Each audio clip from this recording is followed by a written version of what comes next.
श्रीशैलेशदयापात्रं धीभक्त्यादिगुणार्णवं यतीन्द्रप्रवणं वन्दे रम्यजामातरं मुनिं यो नित्यमच्युतपदाम्बुजयुग्मरुक्मव्यामोहतस्तदितराणि तृणाय मेने अस्मद्गुरोर्भगवतोऽस्य दैकसिन्धोः रामानुजस्य चरणौ शरणं प्रपद्ये।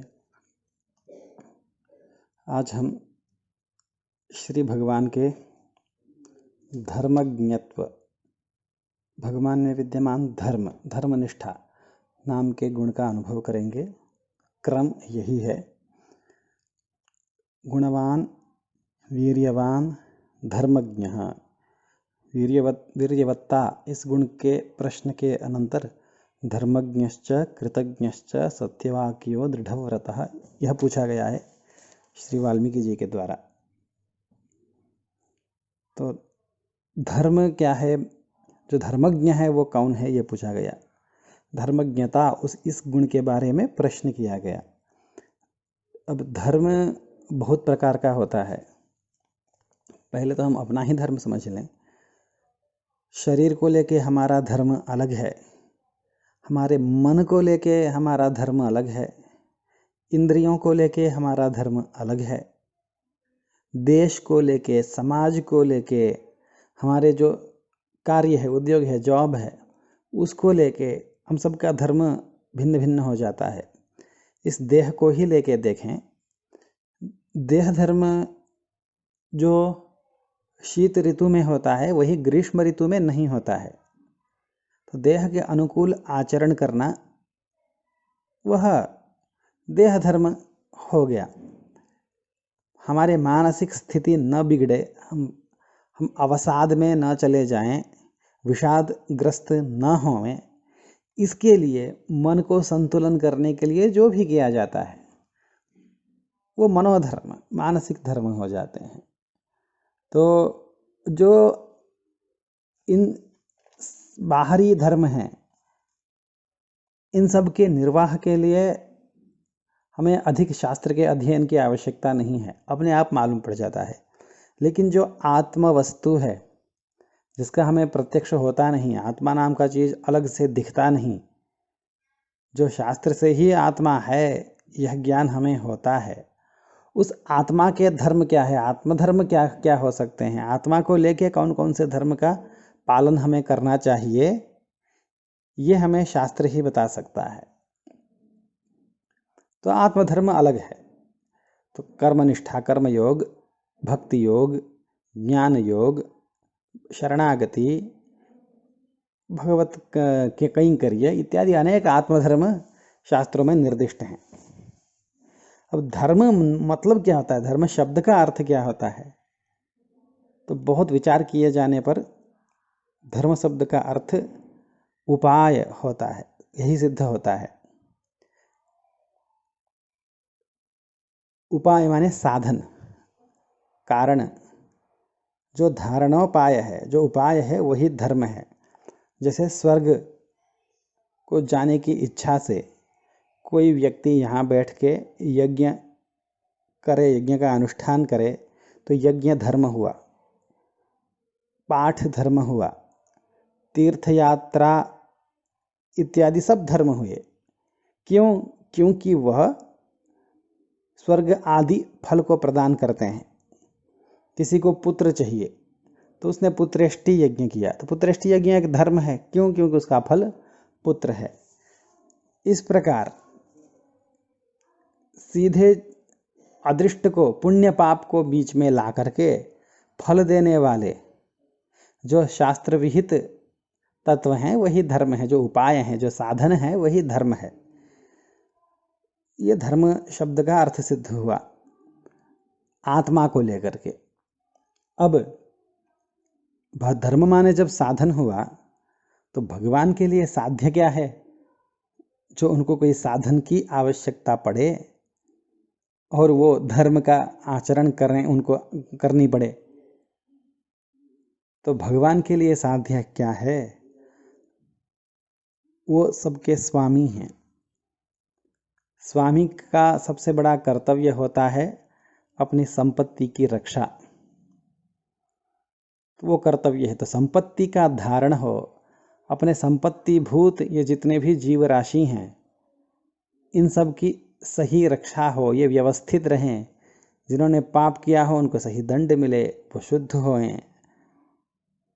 जैसे हम कपड़े गंदे कर देते हैं तो साबुन लगा के उसको खूब घिसते हैं, धोते हैं, तब जाके वो साफ होता है। इसलिए इसी प्रकार जीव भी जब मलिन हो जाते हैं पापों से तब उनको भी धोना पड़ता है, घिस के साफ करना पड़ता है भगवान को। इसी को हम दंड बोलते हैं। तो वो जो ये सब भगवान को ही करना रहता है। तो जीव जो भगवान के लिए मणि के समान है, चैत्यस्य तत्वम अमलम मणिम, श्रीमद् भागवत में कहा गया। जो चेतन जीव है वही तत्व, जीव तत्व ही भगवान के मणि कौस्तुभ रूप में भगवान के वक्षस्थल पर विराजमान है। तो भगवान जीवों को अपने मणि के समान प्रेम करते हैं। तो मणि में कोई किल्बिश होने पर, हीरे में कोई दोष होने पर घिस घिस करके किसी प्रकार से उसको साफ किया जाता है। उसी प्रकार जीवों की भी भगवान पाप से मलिनता आने पर भी शुद्ध करने के लिए उनको दंड देते हैं, और जो पुण्य करता है उसको तदनुसार फल देते हैं। तो लोक व्यवस्था का निर्वाह, अपने संपत्तियों की रक्षा जो है वो भगवान का कर्तव्य है। तो संपत्तियों की रक्षा से ही स्वामित्व की भी रक्षा होती है। भगवान में जो स्वामित्व है उसकी भी रक्षा होती है। तो भगवान का सबसे बड़ा उद्देश्य हुआ अपने स्वामित्व की रक्षा, यानी अपनी संपत्तियों की रक्षा। इसके लिए उपाय क्या है? वो उपाय ही भगवान के लिए धर्म होगा। वो साधन ही, अपने स्वामित्व की रक्षा में जो मुख्य साधन है वह साधन ही भगवान के लिए धर्म होगा। अब इस धर्म को दो प्रकार से बताया गया है श्री रामायण में। बाकी भगवान ने अनेक धर्मों को दिखाया है। पुत्र धर्म क्या है, पति का धर्म क्या है, भाई का धर्म क्या है, मित्र का धर्म क्या है, राजा का धर्म क्या है, प्रजाओं का धर्म क्या है, शत्रु का धर्म क्या है। अनेक धर्मों को भगवान ने दिखाया है। धर्मशास्त्र का एकदम प्रायोगिक स्वरूप ही भगवान का चरित्र है। वो ये बात प्रारंभ दिन में ही कही गई। लेकिन यहाँ पर आज हम धर्मज्ञ शब्द से वाल्मीकि भगवान जिस गुण को लेकर चर्चा करना चाह रहे हैं, जिस गुण के बारे में प्रश्न कर रहे हैं, और पूर्वाचार्यों ने जिस प्रकार उसकी व्याख्या की है, तदनुसार हम धर्म शब्द को लेकर भगवान के गुण का चिंतन करेंगे। श्री कृष्ण भगवान के लिए गोदाम माँ जी कहते हैं, धर्म मरिया कुरुम बने, तुझे थोड़ा भी धर्म का ज्ञान नहीं है रे कान्हा, ऐसा बोलती हैं। और इधर भगवान रामो विग्रहवान धर्म ये कहे जाते हैं। इसे तो गोदा जी का प्रेम पूर्वक उपालंभ है, प्रेम से डांट रही है वो। वहाँ भी भगवान भी कृष्णम धर्मम सनातनम ये कहा गया है भगवान के, श्री कृष्ण के लिए भी। इसलिए हमें यह नहीं समझना चाहिए कि भगवान श्री कृष्ण में धर्म की कमी है।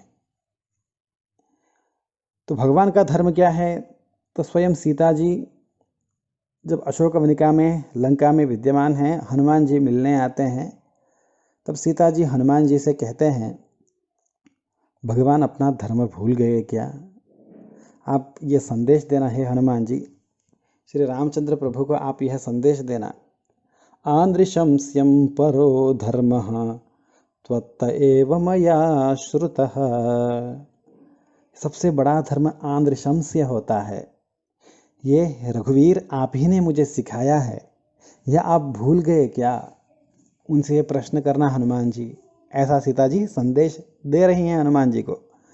आंद्रिशंस ही सबसे बड़ा धर्म है, ये कह रही हैं सीता जी। अब ये आंद्रिशंस्य क्या है? आंद्रिशंस्य माने, नृशंस माने क्या होता है? दूसरों को पीड़ा देते समय जो सुखी होने का एक भाव है, एक स्वभाव है, उसी का नाम नृशंसता है। और दूसरों को दुखी देख करके एकदम उल्टा हो जाना, उससे भी अधिक दुखी हो जाना, दूसरों के दुख को देख ही नहीं पाना, जो दुखी हो रहा है उसके दुख से स्वयं दुखी हो जाना, यह जो स्वभाव है इसका नाम आंद्रशंस्य है। कई लोग दया शब्द से भी इस गुण को बोल देते हैं। वैसे दया दो तरह की होती है। एक तो दूसरों के दुख को नष्ट करने की इच्छा, इनको दुख नहीं हो इस प्रकार की इच्छा करना, और उनके दुख को हटाने की चेष्टा करना, ये जो भाव है, इस भाव का नाम भी दया है। और दूसरों के दुख को देख करके विह्वल हो जाना, अंदर से हिल जाना, दूसरों के दुख से स्वयं दुखी हो जाना, यह भी दया है। इसी का नाम आंद्रशंस्य है। इसी को आंद्रशंस्य बोलते हैं। जैसे हमने अभी देखा, जो दंडकारण्य है वही तो है अभी महाराष्ट्र, पंचवटी दंडकारण्य वही तो है। वहाँ जैसे राक्षस थे त्रेता युग में, अभी भी हैं। जिस प्रकार त्रेता युग में राक्षसों ने ऋषियों के ऊपर अत्याचार किया, ऋषियों को जिंदा खा लेते थे, आज भी हो रहा है। दो साधुओं का किस प्रकार से साधुओं की हत्या हुई है राक्षसों के द्वारा, वही उस दंडकारण्य में ही हुआ है। तो उसे सुनकर, उसे देखकर हमारे हृदय में जो होता है वही आंद्रशंस्य है। एक पीड़ा होती है, वो भय भी नहीं है, वो ग्लानि भी नहीं है, वो बेबसी भी, वो लाचारी भी, सब मिला जुला करके एक विचित्र भाव हो जाता है। अपने आप के ऊपर एक ग्लानि होती है, लज्जा आती है, आक्रोश आता है। किससे हम ये आक्रोश प्रकट करें? गुस्सा किस पे आ रहा है पता नहीं लगता है, दुख क्यों हो रहा है पता नहीं लगता है। लेकिन वो देखते ही जो बेचारे साधु तड़प तड़प के मर रहे हैं, उनको देख के स्वयं जो तड़पन होती है हृदय में, भगवान बचाए, जल्दी अवतार लेके आए, इस देश में फिर से धर्म की प्रतिष्ठा करें, तो वही आंद्रशंस्य है। इस गुण का नाम, दूसरों के दुख को देख के, दूसरों की पीड़ा को, तड़प को देख के स्वयं तड़पने का नाम आंद्रशंस्य है। श्री राम जी में यह गुण सर्वोत्कृष्ट रूप में विराजमान है। सीता जी यही कहती हैं, आपने तो कहा है रघुवीर, आंद्रशंस्य परधर्म है।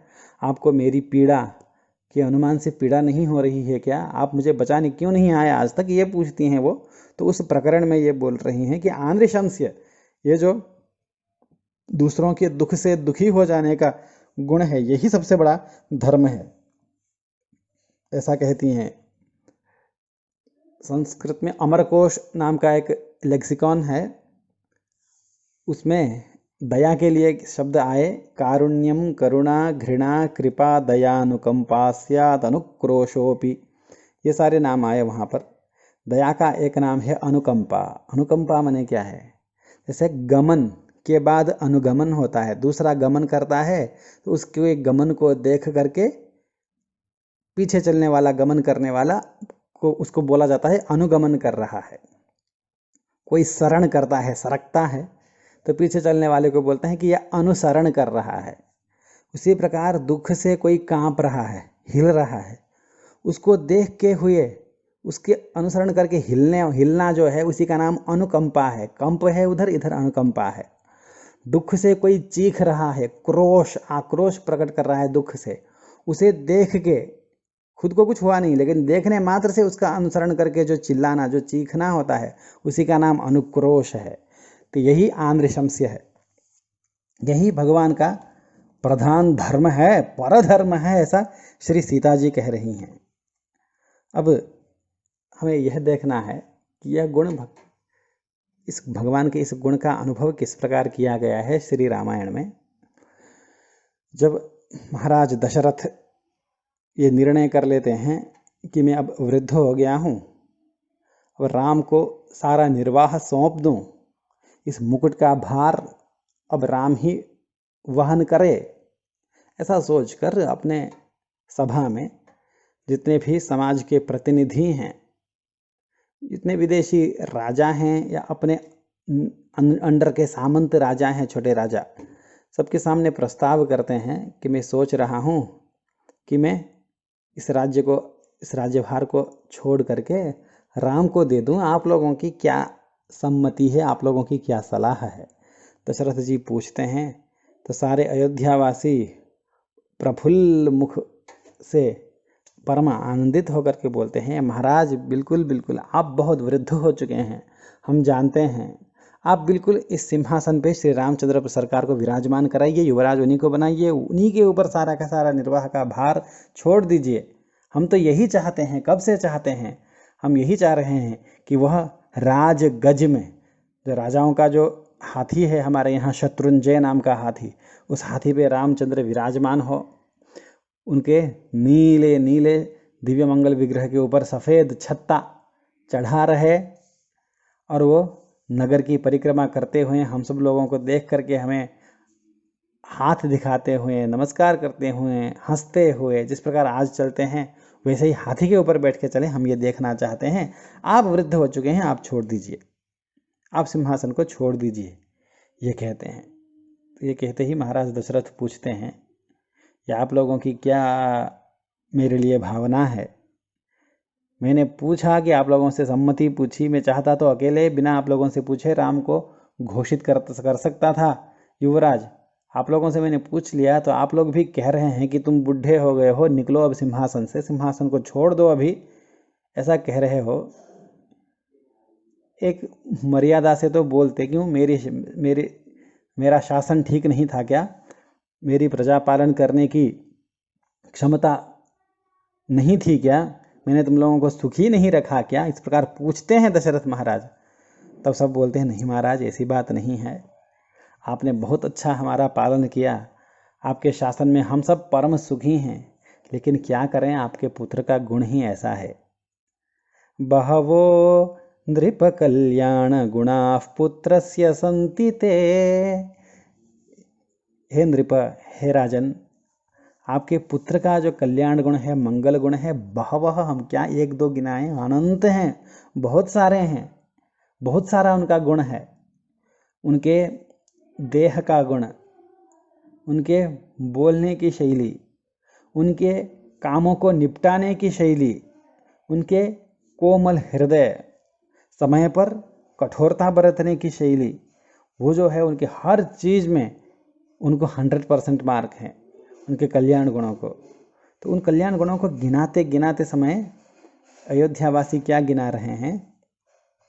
व्यसनेषु मनुष्याणां भृशं भवति दुःखितः, उत्सवेषु च सर्वेषु पितेव परितुष्यति। व्यसनेषु मनुष्याणां, मनुष्यों के व्यसन में, दुखों में, व्यसन माने दुख है यहाँ पर, दुख किसी अपने राज परिवार के अपने आदमी को हो रहा है ये मतलब नहीं है उनको, दुख राजपूतों के समाज में हो रहा है इससे भी मतलब नहीं है। मनुष्याणाम, कोई भी मनुष्य हो, कोई भी मनुष्य हो, छोटा हो बड़ा हो, अयोध्या का हो, अयोध्या से बाहर का हो, उनको मालूम पड़ना चाहिए कि बेचारा दुखी हो रहा है। तो क्या करते हैं? उसके दुख को दूर करते हैं। क्या करते हैं? तो बोल रहे हैं ना, दुखों को दूर करते तो करते ही हो, तो आप ही करते हैं। किसी को दुख हो जाए तो उसको दूर करने का काम तो आप ही करते हैं, स्वयं बैठ के रोने लगते हैं रामचंद्र। व्यसनेषु मनुष्याणाम भृशं भवति दुःखितः, स्वयं अत्यंत, जिसको दुख हो रहा है उससे भी अधिक दुख का अनुभव ये करने लगते हैं, पर दूसरों के दुख से, इतना आंद्रशंस्य है उनमें। और उत्सवेषु च सर्वेषु, कोई भी उत्सव हो हमारे घर में, हमारा बच्चा फर्स्ट आए, उसकी नौकरी लग जाए, शादी होवे, उपनयन होवे, कोई भी उत्सव का कार्यक्रम होवे, तो ये देख करके पितेव परितुष्यति, जैसे पिता खुश होता है अपने बच्चों के उत्कर्ष में, अपने बच्चों के उत्सव में, वैसे ही खुश होता है आपका पुत्र हम लोगों के उत्सव में। संसार में यही है कि कोई दूसरे का उत्कर्ष होता है, अपना पड़ोसी एमएलए बन जाए, एमपी बन जाए, वो उत्कर्ष को प्राप्त करे, तो सबको किसी न किसी अंश में असूया होती है। सबको असूया नहीं करने वाले कौन है? प्रसन्न होने वाले, जिसको उत्कर्ष प्राप्त हुआ है, जो मंत्री बन गया, वो तो प्रसन्न होता ही होता है। उससे भी अधिक प्रसन्न कौन होता है? तो उसके माँ बाप प्रसन्न होते हैं। ऐसे ही हम लोगों के उत्सव में हम जितने प्रसन्न होते हैं, हमसे अधिक प्रसन्न होते हैं आपके पुत्र। यस उत्सवेषु च सर्वेषु पितेव परितुष्यति, पिता के समान परितुष्ट होते हैं। यहाँ पर उपमान दिया गया पिता के समान, लेकिन दुखित होते हैं तो उपमान नहीं दिया गया। किसके समान दुखित होते हैं नहीं बोला गया। क्यों? क्योंकि कोई उपमान है ही नहीं। संसार में कोई ऐसा आदमी नहीं है जो दुख पा रहा है उससे अधिक दुख पाने वाला कोई है ही नहीं। जिसके ऊपर गुजरता है, जिसके ऊपर बीतता है, वही जानता है, बाकी कोई नहीं जानता है। उतना ही दुख जान ले यह संभव नहीं है, लेकिन उससे भी अधिक दुख का राम जी अनुभव कर रहे हैं, इसलिए उसका कोई उपमान नहीं है, इसलिए नहीं कहा गया व्यसनेषु मनुष्याणाम भृशम भवति दुःखितः। तो इसी गुण के, भगवान के इस गुण को लेकर पराशर भट्ट स्वामी जी भगवत गुण दर्पण श्री विष्णु सहस्त्रनाम का भाष्य है, उसमें कह रहे हैं विकर्ता, भगवान के विकर्ता नाम है, उस नाम के विवरण कर रहे हैं। अपने आश्रित जनों के दुख से परम दुखी होने वाले, विकृत होने वाले भगवान हैं, इसलिए भगवान का नाम ही विकर्ता है। अब यहाँ पर यह संशय हो जाता है हम लोगों को कि दूसरों के दुख में दुखी होना यह धर्म बता दिया सीता जी ने, भगवान में भी यह है, तो अयोध्या के प्रजाओं ने भी अनुभव करके कहा है, ठीक है, और सीता जी को स्वयं भगवान ने कहा है। सीता जी बोलती हैं आपके कहने से मैंने सुना है, आंध्रशंस्यम परो धर्म त्वत्त एव मया श्रुतः, तुमसे ही मैंने सुना है, ऐसा कह देना राम जी को बोल रही हैं। तो भगवान ने सीता जी को उपदेश दिया है यह धर्म। लेकिन सारी बातें तो ठीक है, लेकिन दुखी होना परमात्मा में आ जाए तो एक दोष नहीं है क्या? ये परमात्मा में दुख संभव है क्या? वो तो केवल आनंद ही आनंद के राशि है, आनंद घन है, वो सच्चिद आनंद घन बोला जाता है उनको। घन माने एकदम निबिड़, उसमें अब दूसरे चीज का प्रवेश कर ही नहीं सकता, इतने आनंदमय है कि दुख का लवलेश भी उसके अंदर प्रवेश नहीं हो सकता है। तो उनमें दुख कैसे संभव है? दुख तो दोष है, परमात्मा तो निर्दोष हैं, सारे दोष हैं, समस्त अखिल है या प्रत्यनिक है, समस्त दोष प्रतिभट हैं, उनमें दोष की संभावना है ही नहीं, तो दुख उनमें है, यह कैसे संभव है? तो ये प्रश्न हुआ। तो यहाँ पर उत्तर इस प्रकार दिया जाता है कि दुख दो प्रकार का है। एक स्वार्थ हानि से होने वाला दुख, हम जो चाह रहे हैं वो नहीं होने के कारण होने वाला दुख, मुझे ये नहीं मिला, वो नहीं मिला, मेरे शरीर को ये हानि हुई, मेरी संपत्ति को इतनी हानि हो गई, तो मुझे हानि, मेरी हानि, मेरे बच्चों की हानि, मेरे घर की हानि, मेरे देश की हानि, तो मेरे मेरे मेरे मेरे से जोड़ करके अपने लिए जो हानि होती है, माने उस हानि से स्वयं को प्रभावित मानकर जो दुख का अनुभव होता है वह स्वार्थ दुख है, स्वार्थ से होने वाले, स्वार्थ हानि से होने वाला दुख है। और एक परार्थ दुख है, दूसरे को जो पीड़ा हो रही है अपने को कोई प्रभाव नहीं, उससे कोई लेना देना नहीं उससे, उसमें उस दूसरे में मेरापन भी नहीं है, उसके दुख से हमें कुछ भी नहीं होता है, हम परमानंद रूप से अपने जीवन की यापना कर सकते हैं, फिर भी उसके दुख से दुख होवे, तो यह परार्थ दुख है, दूसरों के दुख से दुख है। चिड़िया उड़ते उड़ते कोई बड़ी चिड़िया आके झपट्टा मार देती है, तो जिसका हृदय गीला है वो बेचारा दुखी होता है, हाय हाय ये क्या हो गया, बोलता ही है। तो यह जो दुख है ये परार्थ दुख है। बहुत बड़ा अमीर आदमी है, रास्ते में चलते समय चींटियों के ऊपर पैर भी न रख करके चले, अरे भाई चींटियों के ऊपर गाड़ी चली जाती तो अरे रे रे रे इतनी चींटियां मर गई, ये क्या कर दिया, तो थोड़ा दुख प्रकट कर देता है। तो ये जो दुख हुआ है ये परार्थ दुख है, उन चींटियों से कोई लेना देना नहीं इसका, फिर भी उस दुख से दुखी हो रहा है। ये आंद्रशंस्य का एक लवलेश मनुष्य के हृदय में होता है, तो ये परार्थ दुख है, यह गुण है, इसको दोष नहीं बोला जा सकता, ये दोष नहीं है। अगर ये ना हो तो दोष है। तो भगवान में समस्त गुण है, सारे के सारे गुण के आकर हैं भगवान, तो आंद्रशंस्य न हो तो भगवान में एक गुण की कमी हो जाएगी। दूसरों के दुख को देख करके स्वयं दुखी न हो भगवान, हाय भगवान के मुख से न निकले दूसरों के दुख को देख करके, तो भगवान में एक गुण की न्यूनता आ जाएगी। और एक बात, जो दुख हमारे प्राचीन कर्मों से होते हैं, पापों से होते हैं, हमारे पापों के कारण जो दुख हमें प्राप्त होते हैं वो दुख दोष कोटि में आते हैं, लेकिन हमारे पापों से नहीं, दूसरों के दुख को देख न पाने के एक स्वभाव के कारण जो दुख आता है दूसरों के दुखों को देख करके, वह दोष नहीं है। अब यहाँ पर यह बात है, जो सामर्थ्यहीन व्यक्ति है वह दूसरों के दुखों से दुखी होता है तो समझ में आता है, लेकिन जो परम समर्थ है, सब कुछ करने में समर्थ है, वो भी दूसरों के दुखों से दुखी हो रहा है, तो ये क्या मतलब है? उसको तो दूसरों के दुख को तुरंत समाप्त कर देना चाहिए, उसको भी सुखी बना देना चाहिए अपने समान। वो भी बैठ के रोने लग जाए तो इसका क्या मतलब है?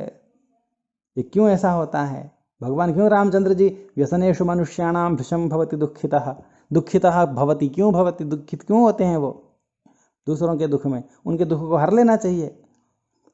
तो यहाँ पर ऐसी बात नहीं है, दुख तो वो हरते ही हैं, लेकिन दुख हरने के बाद भी उसने दुख जो पाया सो तो पाया, इसलिए दुखी होते हैं।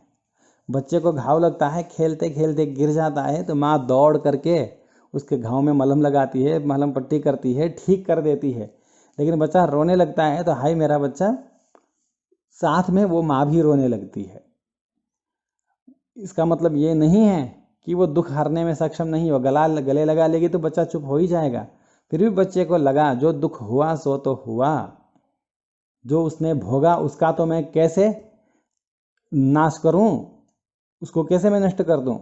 इसीलिए श्री भगवान कृष्णावतार में कहते हैं, अंतिम में अवतार समाप्ति के समय में बोलते हैं, ये यहाँ से तो मैं जा रहा हूँ, लेकिन मेरे मन में एक बहुत भार लेके जा रहा हूँ। इस कृष्णावतार का उपसंहार जो कर रहा हूँ, मन में बहुत बड़ा भार है। तो क्या भार कहते हैं वो? गोविंदेति यदा कृष्णा मां द्वारवासिनं ऋणं प्रवृद्धमिव मे हृदयान्नापसर्पति। गोविंदेति यदा अवोचत, जब कृष्णा द्रौपदी ने उस राजसभा में जब द्वारकावासी मुझको पुकारती हुई गोविंदा बोली, उस गोविंद नाम बहुत आक्रोश के साथ, बहुत पीड़ा के साथ बोली, वो स्वर आज भी मेरे कानों में गूंज रहे हैं। मानो ऋण चढ़ गया है मेरे ऊपर, मेरे हृदय से निकल ही नहीं रहा है। उसने इतना कष्ट भोगा, मेरे नाम लेकर के उसने इतना कष्ट भोगा। भगवान ने उस कष्ट को उस समय हर लिया था, फिर भी भगवान के मन में ऐसा हो रहा है। पूरा का पूरा पांडवों को विजय प्राप्ति हो चुकी है, वो हस्तिनापुर के राजा बन चुके हैं, द्रौपदी महारानी बन चुकी हैं। फिर भी भगवान को लगता है कि जो कष्ट उसने भोगा सो तो भोगा, जो वहाँ रोई सो तो रोई। तो ये जो द्रौपदी के दुख है, द्रौपदी उस दुख को भूल चुकी हैं भले ही, लेकिन भगवान आज भी नहीं भूले हैं। जो उसने दुख भोगा वो तो भोगा ही। तो ये जो दूसरों के दुख से दुखी होने का स्वभाव है, इसी का नाम आंध्रशंसी है। यही सबसे बड़ा धर्म है। श्री रामायण में ऐसे अनेक प्रसंग हैं। इसमें मुख्य मुख्य 2-3 प्रसंगों को देखते हैं। जब वाली का वध होता है, वाली वध होते ही तारा दौड़ के आती हैं, वाली की पत्नी तारा, और वो भी रोने लगती है।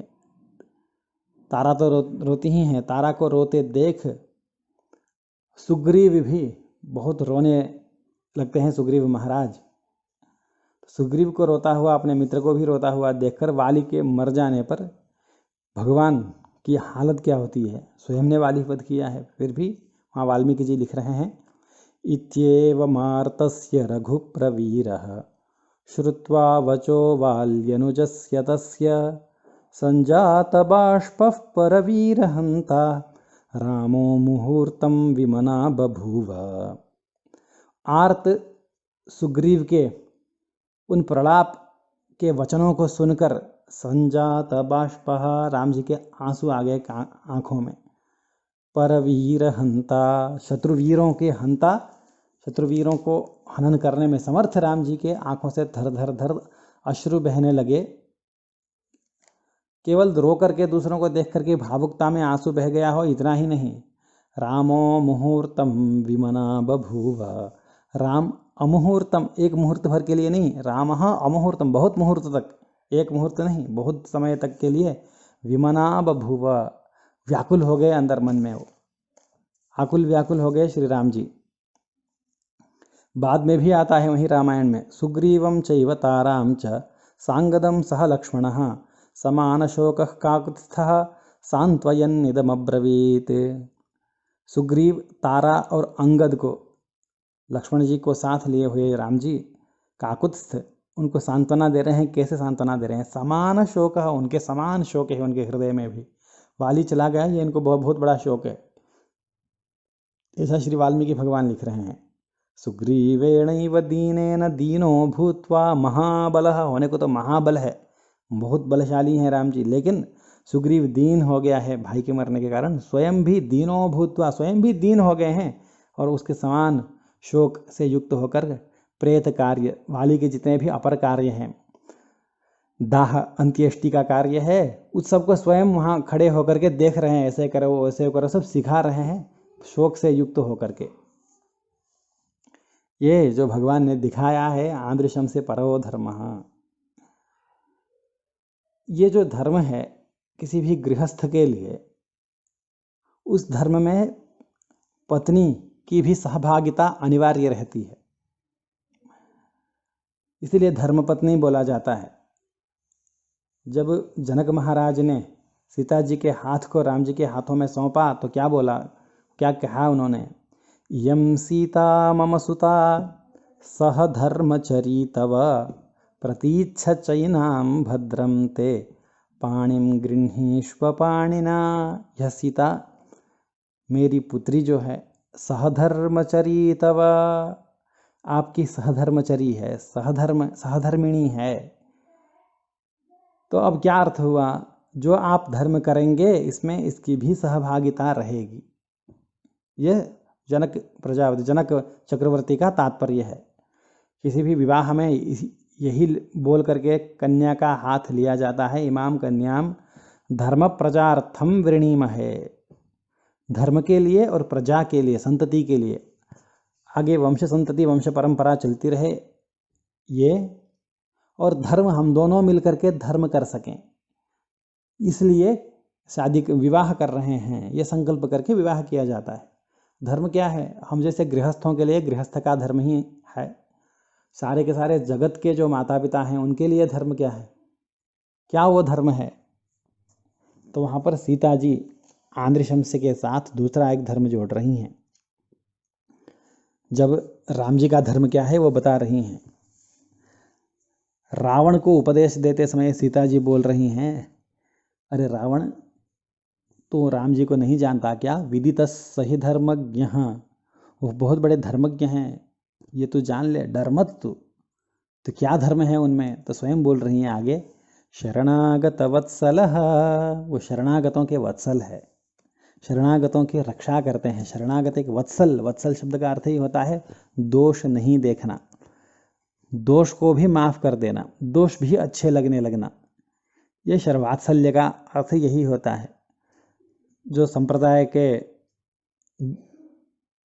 ज्ञान को रखते हैं, संप्रदाय को समझते हैं, वो वत्सल शब्द का अर्थ समझते हैं। वात्सल्य माने दोषों को भी अच्छा मान लेना, दोष भी सही, अपने भक्त का, अपने शरणागत का दोष भी मेरे लिए भोग्य है, ऐसे समझने का गुण, इसी का नाम वात्सल्य है।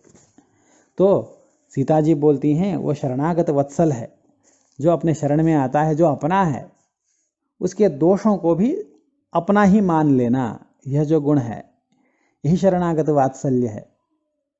इसी गुण को लेकर, इसी धर्म को लेकर शरणागतों के ऊपर कृपा करना, उनके दोषों को भी, दोषों के साथ उनको अपना लेना, दोषों को हटा के उनको अपना लेना नहीं, उनको शुद्ध करके उनको अपनाना नहीं, दोषों के साथ उनको अपना लेना, यह जो गुण है यही भगवान का धर्म है और मेरे साथ का धर्म है। ये और सीता जी कह रही हैं वो मेरा भी धर्म, मेरी भी सहभागिता है उसमें।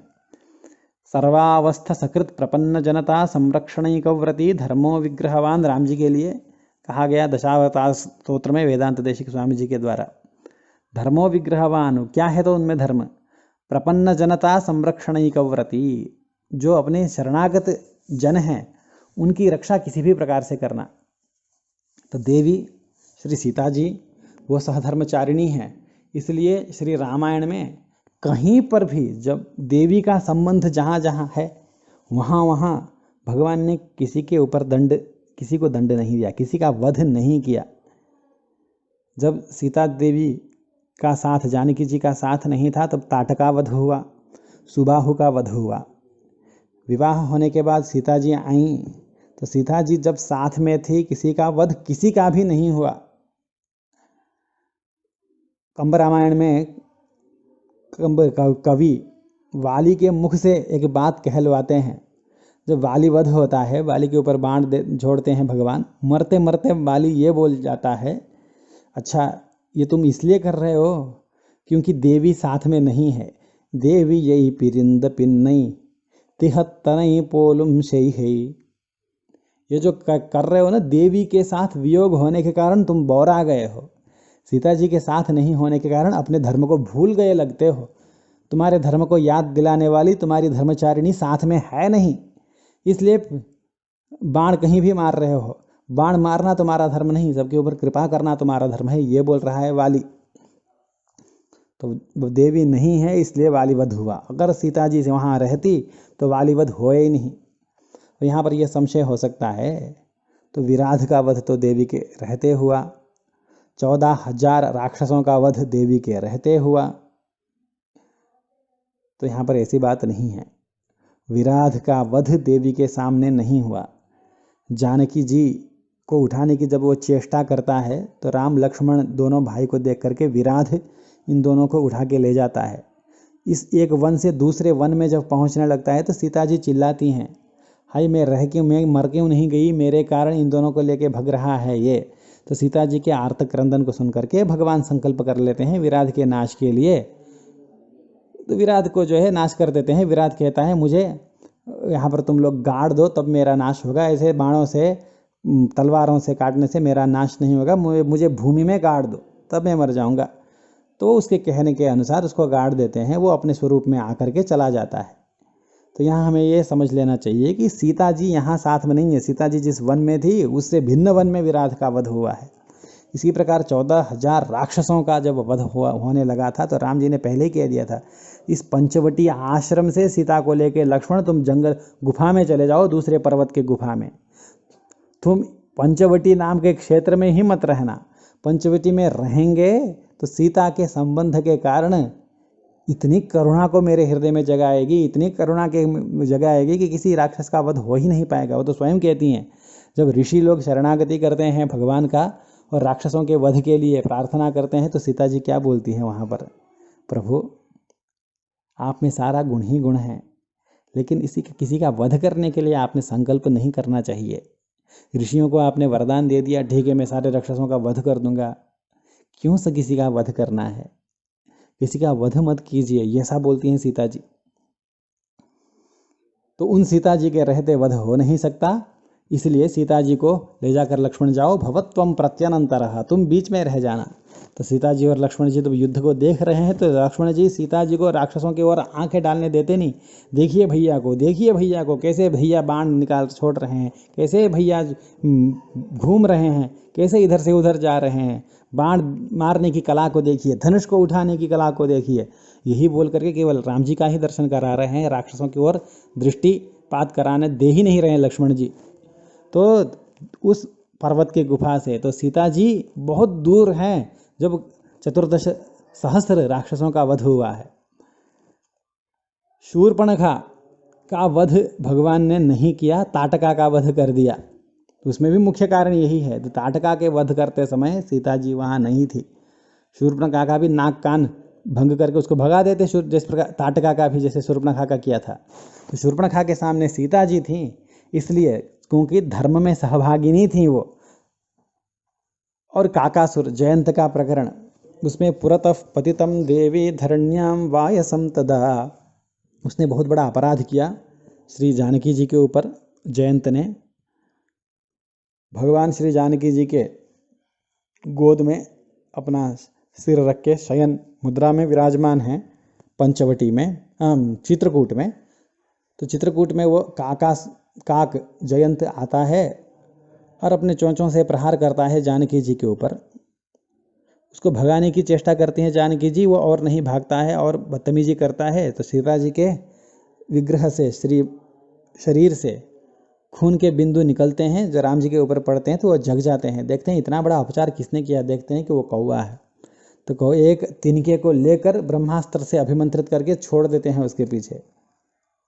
घूमने लगता है, वो इंद्र का पुत्र है।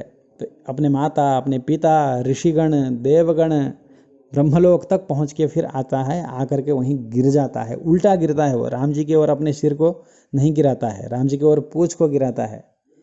ऐसा देख करके पुरतः पतितम देवी धरण्याम वायसम तदा तच्छिरः पादयोस्तस्य योजयामास जानकी।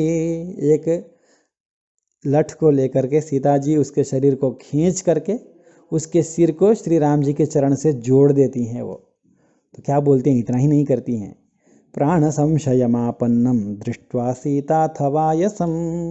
प्राण संशय को प्राप्त, मरेगा ये अब, ऐसा देख करके सीता जी क्या बोलती हैं भगवान से, त्राही त्राही इति भर्तारम उवाच दयया विभुम। अपने स्वामी को दयापूर्वक इसकी रक्षा कीजिए, इसकी रक्षा कीजिए, ऐसा बोलती हैं सीता जी। तो रावण भी अगर साथ में सीता जी के साथ, राम सीता के रहते रावण भी युद्ध करने आ जाता, रावण अगर अशोक वनिका से सीता जी को साथ लेके आ जाता युद्ध भूमि में, तो रावण का भी वध नहीं होता। यही आचार्यों का सिद्धांत है। तो ये जो धर्म की पालना है, किसी की भी रक्षा करना, शरणागत की रक्षा करना, शरणागत की रक्षा करना माने शरणागति माने क्या है, तो शरणागति के स्वरूप को अनेक प्रकार से बताया गया है। इस कौवे ने भी जो शरणागति की है वो भक्ति के साथ शरणागति नहीं है इसकी, माने अपने सामर्थ्य से हार मान लेना, हार मान लेना ही शरणागति है। अब मुझसे भगा भी नहीं जा सकता, गिर गया ना वो, बस वो गिर जाना ही शरणागति है। इतनी भर को शरणागति मान लिया गया। तो रावण ने भी ऐसी शरणागति तो की है। पहले दिन चचाल चापम च मुमोच धीरः, भगवान के द्वारा बाण से द्वारा सारथी मरा, घोड़े मरे, रथ टूट गया, रावण हिल गया भगवान की वीरता को देख करके अंदर से। तो उसके हाथ से चाप धनुष गिर गया था, चाप को छोड़ दिया था, अंदर से उसने हार ही मान ली। तो बस इतनी भर को भगवान शरणागति मान लेते हैं, उसके लिए कोई भक्ति होने की आवश्यकता भी नहीं है। तो फिर रावण की रक्षा क्यों नहीं हुई, क्योंकि जानकी जी साथ में नहीं थी। तो शरणागत वत्सलता और आंद्रशंस्य, दूसरों के दुखों को देखकर दुखी होना, यह जो दो गुण है, इसी को भगवान ने पर धर्म, अब खुद के स्वयं सबसे बड़ा धर्म है ऐसा भगवान ने स्वीकारा है। अगर भगवान के आंद्रशंस्य गुण को हम नहीं माने तो बाकी सारे गुण होने पर भी कोई प्रयोजन नहीं है, कोई प्रयोजन नहीं है। हमारे पापों को देखकर भगवान को जो हमारे ऊपर खीज उत्पन्न होती है, उसको शमन करने वाला हमारा दुख ही है। हमारे दुखों को देखकर, हमारे संसार में दुख को देखकर भगवान स्वयं भी दुखी भी हो जाते हैं। तो उस दुख के कारण भगवान हमारे पापों की क्षमा कर देते हैं। आंद्रशंस्य ही है कि हम इतने पापिष्ठ होने पर भी हमें यह अवसर मिल रहा है कि हम श्री भगवान के गुणों को सुन रहे हैं, भगवान के लीलाओं को गा रहे हैं, श्री राम भगवान हैं ये ऐसा जान रहे हैं, भागवतों का दर्शन हो रहा है, कुछ भगवान के चरित्र को श्रवण करके अपने आप को पवित्र मान रहे हैं। इतनी बड़ी कृपा हमारे अपने पुण्य के बल से बिल्कुल नहीं हुआ है। सब लोग अपने अपने मन को छू के बोल सकते हैं, ये जो है भगवत संबंध प्राप्त है, हमारे अपने बूते से प्राप्त नहीं हुआ है, भगवान की कृपा से ही प्राप्त हुई है। तो भगवान ने कृपा किस लिए किया है? कृपा इसलिए किया है कि हमारे दुखों से वो दुखी हो जाते हैं, बस इसीलिए कृपा किया है। जो आंद्रशंस्य गुण है हमारे लिए, हम लोगों के ऊपर कृपा करने के लिए सबसे बड़ा गुण ही है कि वो भगवान में आंद्रशंस्य है और शरणागत वात्सल्य है। ये जो दो भगवान इन दो धर्मों को निभा रहे हैं, इसलिए हमारी कुछ सत्ता है, इसलिए हम बचे हुए हैं, नहीं तो हम भी जड़ पेड़, लताएं, चींटी, कुत्ते, सूअर, गधे, इसी योनि में भटकते रहते हम भी। तो अकारण ही हमको मनुष्य योनि प्रदान कर, इस देश में जन्म देकर, आचार्यों के संबंध को प्राप्त कराकर, भगवान राम हैं, कृष्ण हैं, इतना बुद्धि देकर उनके गुणों को जानने का, अनुभव करने का ये जो सदवसर भगवान ने प्रदान किया है, इसका मूल हमारा कोई पुण्य नहीं है, केवल भगवान का आंद्रशंस्य है। हमारे दुख से वो दुखी होते हैं।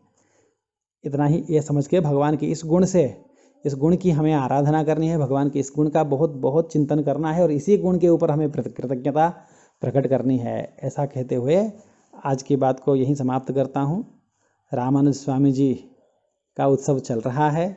सब लोगों से फिर से निवेदन है कि भगवान हमारे आचार्य रामानुजाचार्य के मुखोल्लास हेतु हम जितना उनके स्तुति कर सकते हैं, जितना उनको स्मरण कर सकते हैं, कीर्तन कर सकते हैं, करें और इस देश में शांति हो, साधुओं के ऊपर कोई अत्याचार न हो, इसलिए विशेष रूप से भगवान से प्रार्थना करते हैं। यही कहते हुए आज यहीं विराम लेते हैं। जय श्रीमन नारायण।